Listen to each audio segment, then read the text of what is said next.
everyone. Hi, thank you so much for joining my presentation today. Today I'm going to share with you the premium skincare trends in Asia Pacific, as well as the growth opportunities that we identified in this region. So before I start my presentation, let me introduce about my company quickly. My company, Euromonitor International, is a strategic global market research firm. We are based in 12 different countries, conducting the researches on 100 different countries. And I myself is from the Singapore office.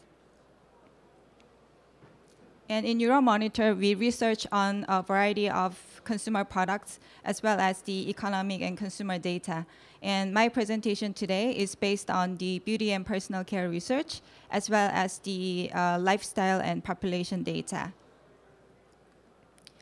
And in Euromonitor, our definition for a premium is based on the price points of the products, the consumer's perception for the brands and products, and the distribution channel of the products, and the brand positioning in each market. And so, for example, we do research on premium brands like La Mer, but we also research on the standard premium like Laneige. And in Euromonitor, our premium skincare research cover facial moisturizers, anti-agers, cleansers, toners, face mask, body care, hand care, and lip care. And we also research on the sun care, but in a separate category because we include the self-tanning product, which is not skincare. So today, I'll share with you a quick snapshots on the global and regional premium skincare sales. And then we move on to the trends and opportunities in key growth markets and developed markets and the distribution channels. And I will conclude my presentation with the future outlook of the premium skincare. So currently, Asia is the dominant leader in the world's premium skincare sales. Asia is contributing 56% of the total value sales, and it has been growing at 5% of compound annual growth rate for the past 5 years. Considering the sheer size of the value sales that generated from this region, we think that 5% CAGR is quite high and quite healthy rates. And the sales is largely generated from the facial care, driven by the moisturizers and anti-agers. The fastest growing category, though, is the hand care, especially driven by the developed market like China, Korea, and Japan. In these countries, the consumer's taste for beauty is quite mature. So now their interest is expanding beyond the facial care onto the whole body. So the body care like hand care and lip creams are growing quite fast. And also in developing markets, the developing markets are currently in an infant stage of the premium skincare sales. So the products with the lower price level like hand care is gaining attraction as an entry point for the luxury experience. In terms of the country sales, the major markets like Japan, China, and South Korea are leading the value sales.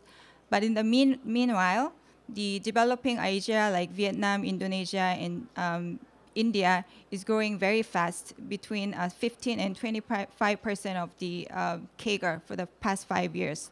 These countries are going through a rapid economic development and middle-class rise income. So their interest for the premium experience is getting high. So the international brands are launching themselves in this market to tap on these consumers and to capture the dominant position from an early stage. In the next slides, I will explain the trends in this key growth market in more details. So before I explain about the key growth markets, I'd like to share with you an interesting finding about the Korea's beauty export. Currently, Korea's beauty export is heavily focused on the mature beauty markets. The largest chunk goes to China and Hong Kong, targeting the Chinese consumers, followed by Japan, Taiwan, Singapore. And the export to the developing market like Vietnam, Indonesia, and India is currently at a 3% or less. So the Korea's export to these fast-growing markets are at a lower level. But we see that in these countries, there are social sentiments and beauty trends that are quite relevant to the success of the Korea and Japanese beauty brands. So let me share with you the trends, starting with the Vietnam. The first key growth market is Vietnam. The Vietnamese consumers are very self-educating, and their beauty taste is quite mature and sophisticated compared to the consumers in other developing markets. They went through a few food scandals and skincare rumors that toxic ingredients were discovered in the products imported from overseas. So these Vietnamese consumers are actively checking on the country of origin of a product and the ingredients, whether this product includes any toxic ingredients in it.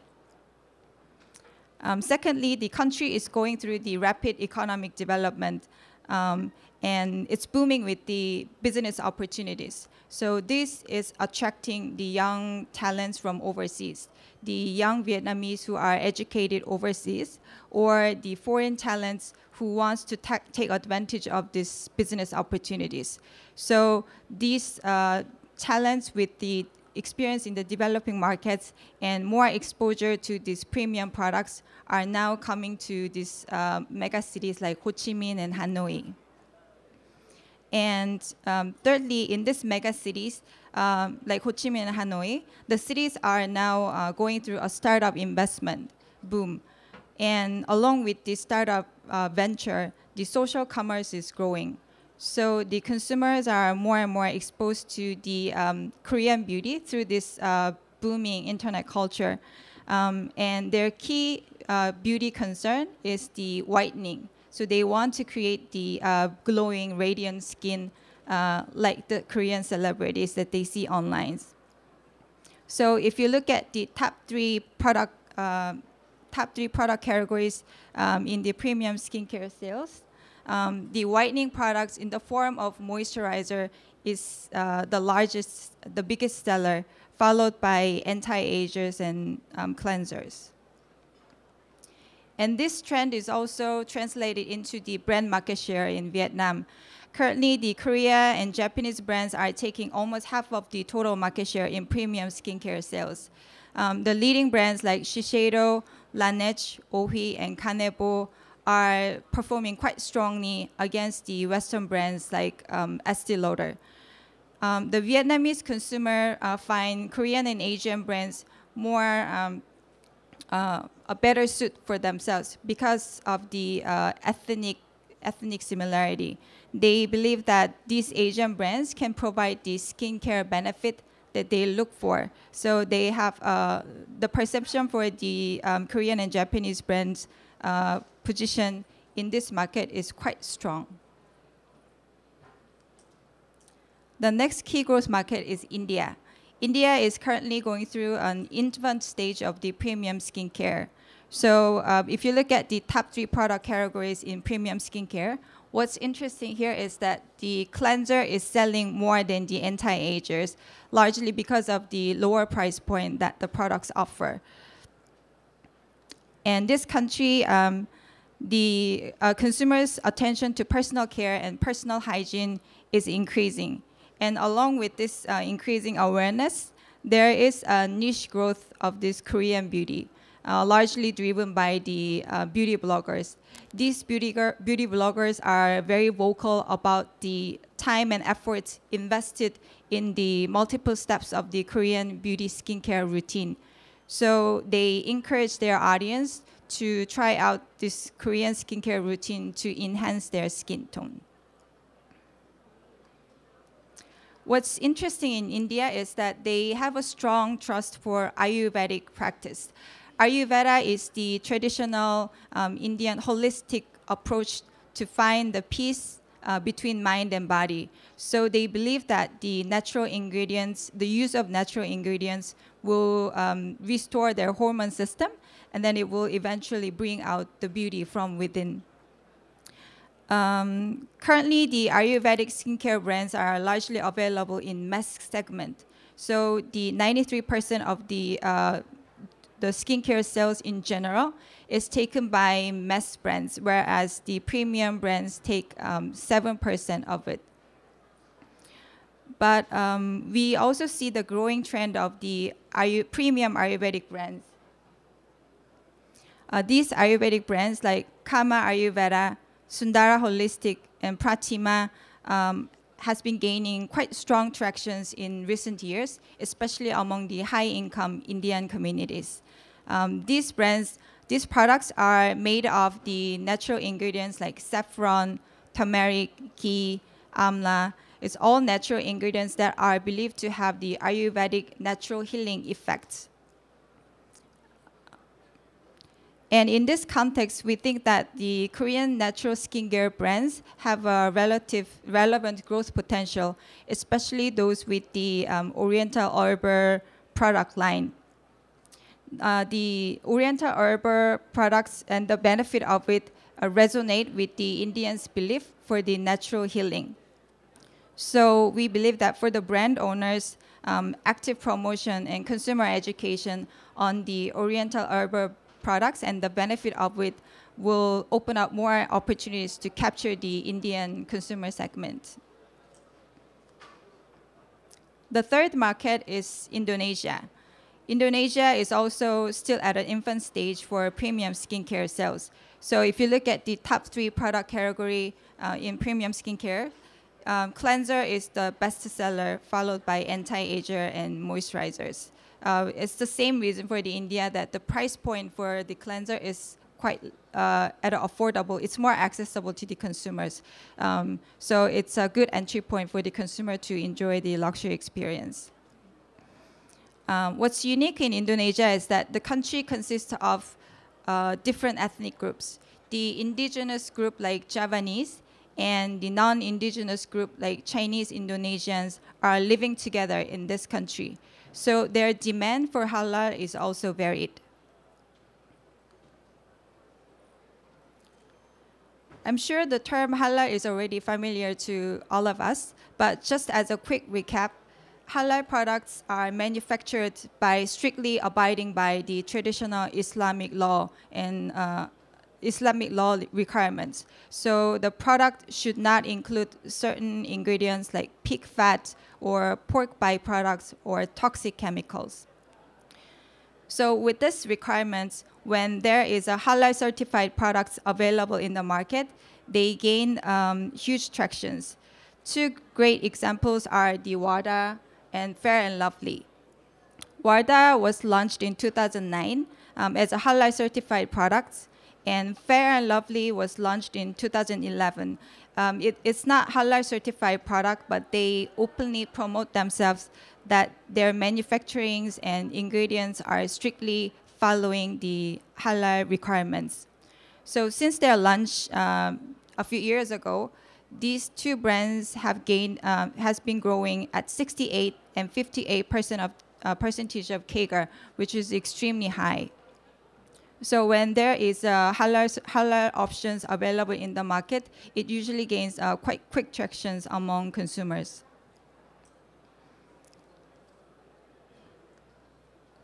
So currently, the halal brands are largely available in mass segment, but we also see that there is a growing trend of the premium halal brands.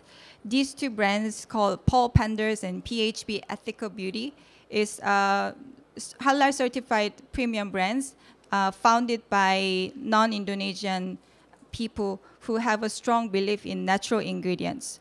So these products are made of argan, chamomile, avocado, and cranberries. So these natural ingredients are garnering a trust among the Indonesian halal consumers.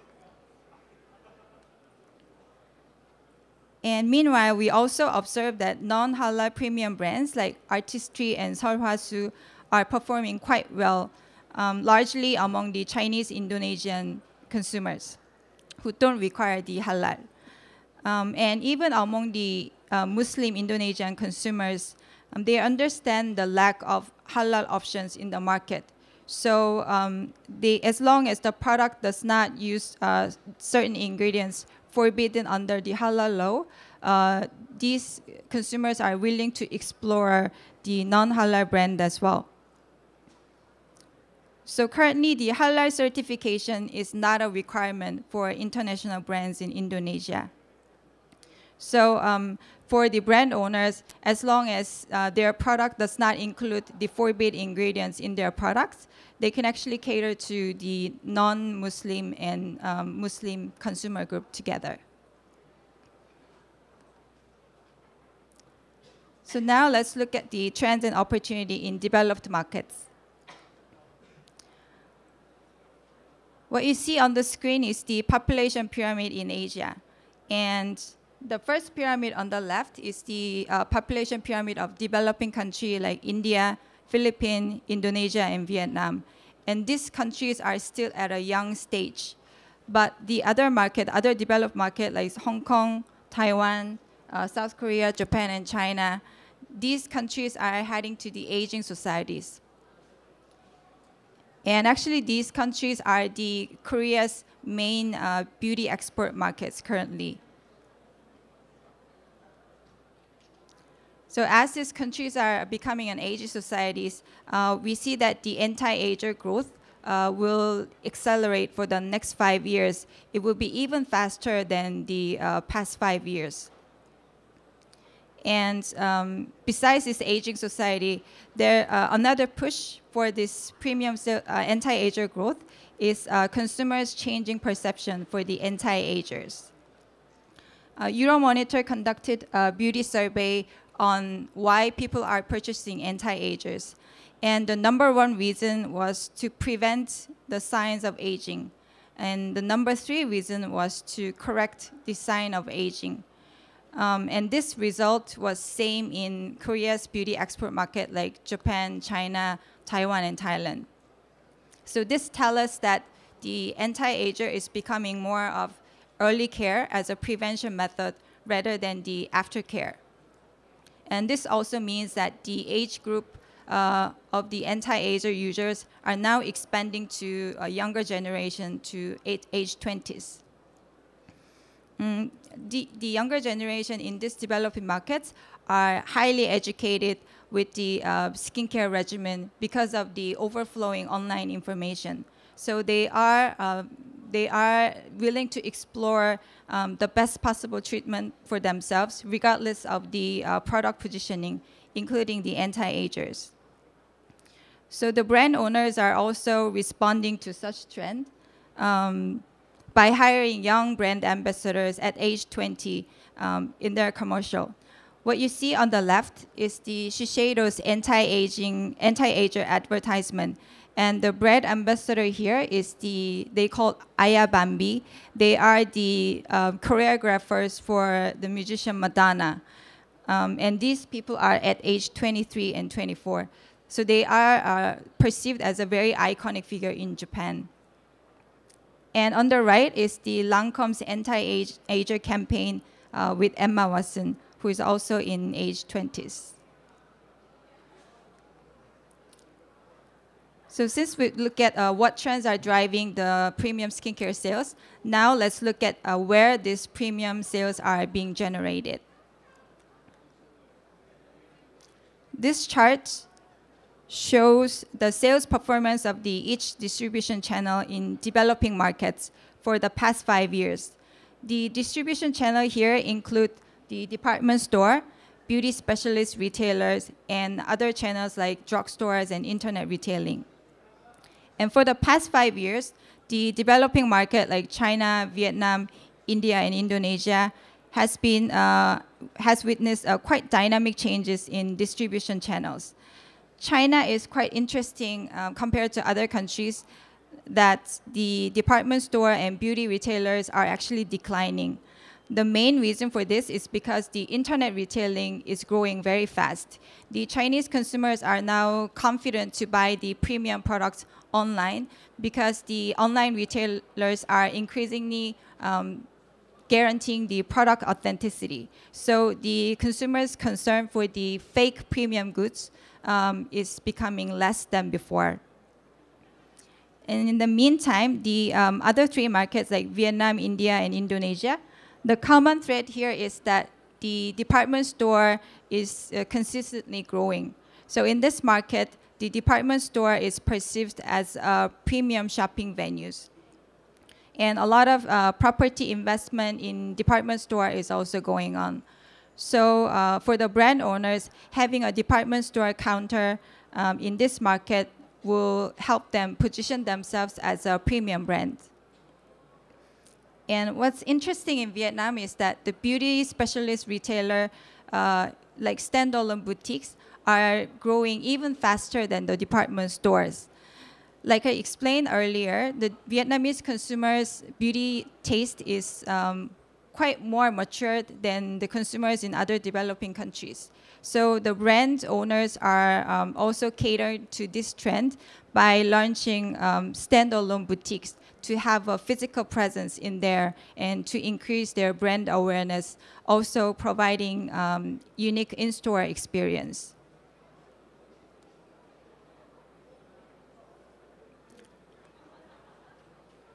In developed markets, unlike the developing countries, the sales performance of each distribution channels has been quite steady over the past 5 years.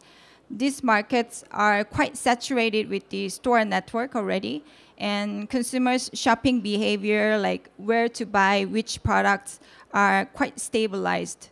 So we observe that instead of the store network expansion, we observe a lot of pop-up store events in these countries as an effort for the brands to refresh their image. The pop-up store is also a good method to test the market, especially in a small country like Hong Kong and Singapore, because their retail scene is quite saturated and the property rent is extremely high. So it is easy to observe, easy to witness the store closure every single year in a very frequent terms. So for the brand owners looking at these markets, it will be good to try out the market with the pop-up stores or shop-in-shop format rather than just opening, just investing in expanding the distribution channel in a large form. So now I will conclude my presentation with the future outlook. We expect that Asia will remain as the dominant leader in global premium skincare sales, contributing more than 50% of the total value sales with the 4% of CAGR in the next 5 years. The major market like China, Japan, and South Korea will remain as the leader. Meanwhile, the developing Asia like Indonesia, Vietnam, and India will register a double-digit growth for the next 5 years. We believe that this developing Asia hold a strong potential in the longer term in terms of the premium skincare sales, as these countries are going through the economic development, the middle class income rise, and the consumers' increasing awareness for beauty and personal care. In the developed markets, the premium anti-agers are expected to grow for the next 5 years, even faster than the past 5 years. And as the age segment for anti-ager users are expanding to younger group at age 20s, it is more important for the brands to cater to this younger group with the relevant marketing tactics. In terms of the distribution channels, in developing markets like Vietnam, India, and Indonesia, having a physical store presence will help them build the store brand awareness in the country.